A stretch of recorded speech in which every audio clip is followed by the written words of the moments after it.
नमस्कार, मैं हूं जानवी पोदार। इस बुलेटिन में आप सभी का स्वागत है। आइए शुरुआत करते हैं न्यूज 9 नेटवर्क पर खबरों का सिलसिला। बहराइच से खबर है, जहां सूबे में कोविड-19 के कहर से लोग अभी उबर भी नहीं पाए थे कि ऐसे में उन्हें मौसमी बाढ़ की मार झेलने पर मजबूर होना पड़ रहा है। वैसे तो इस वक्त पूरा यूपी बाढ़ की जद में है, लेकिन खास तौर से पूर्वी यूपी के जिलों में बाढ़ ने खासी तबाही मचा रखी है।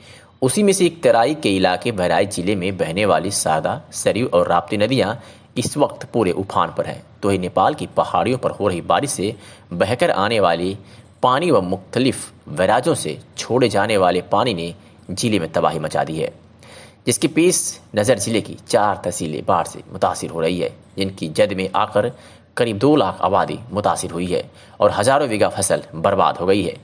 बाढ़ का पानी खेत खलिहानों से होता हुआ लोगों के घर तक पहुंच गया है और इस वजह से इलाकों में पानी के तेज बहाव से कटान भी जोरों पर है, जिसमें सरकारी और गैर सरकारी इमारतें पानी में समाहित हो गई हैं।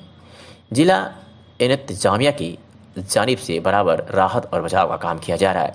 NDRF की टीमें भी लोगों की मदद के लिए बराबर कोसा है, लेकिन नुकसान और लोगों की परेशानियां इतनी ज़्यादा है कि इनकी राहत ऊँट के मुंह में जीरा साबित हो रही है।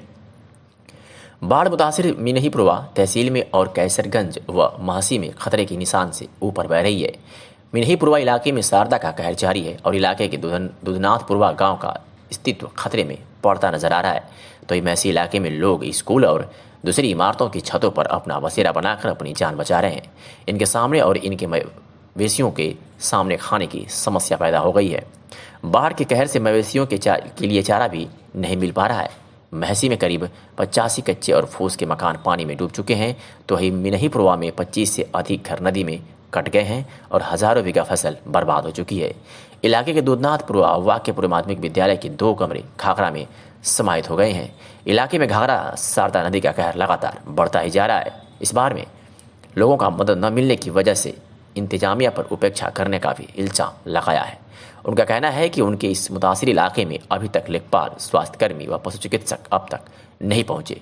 दुधनाथपुरवा के ग्रामीण अपने बचे हुए घर को स्वयं तोड़कर घर के छप्पर व सामान को लेकर सुरक्षित स्थान पर पहुंच रहे हैं। यहाँ बड़े प्राथमिक व पूर्व माध्यमिक विद्यालय दुधनाथपुरवा में कायाकल्प के तहत विद्यालय का सौंदर्यीकरण हुआ था, जिसके तहत विद्यालय में टाइल्सीकरण व रनिंग वाटर का कार्य कराया गया था। रविवार को नदी के तेज बहाव के चलते विद्यालय के 2 अतिरिक्त कक्ष व हैंडवाश पियाऊ नदी में समाहित हो गए हैं तथा पूरा विद्यालय नदी में समाहित होने के कगार पर है। ग्रामीणों ने गांव पर आई इस प्राकृतिक आपदा पर प्रशासन को आड़े हाथ लेते हुए अपनी उपेक्षा का आरोप लगाया है। ग्रामीणों का कहना है कि राहत कार्य के नाम पर प्रशासन ने सिर्फ औपचारिकता ही निभाई है। इसके अलावा हमारे मवेशियों की देखभाल हेतु कोई पशु चिकित्सक भी नहीं भेजा गया है। Bureau report, news 9 network, Bahraich. Ghaghara की भीषण कटान है, जिससे इस वक्त तहसील मिनहीपुरवा के ग्रामीण काफी त्रस्त हैं। हम दुधनाथपुरवा में मौजूद हैं। यहाँ कुछ ग्रामीण हैं, चलिए सुनते हैं उनकी आप बीती। क्या नाम है आपका? मेरा नाम पप्पू है। क्या समस्या हुई आपको इधर?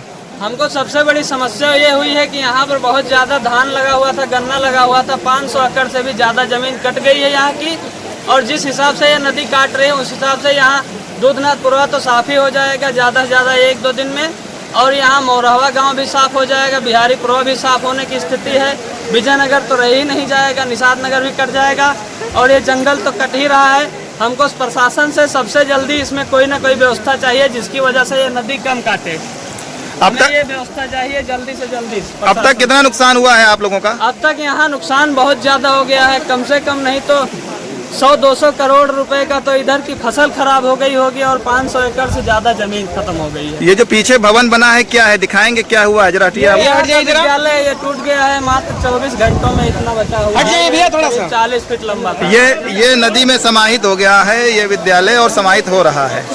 जी हाँ, आप देख सकते हैं कैसे नदी यहाँ काट दिया भैया किनारे।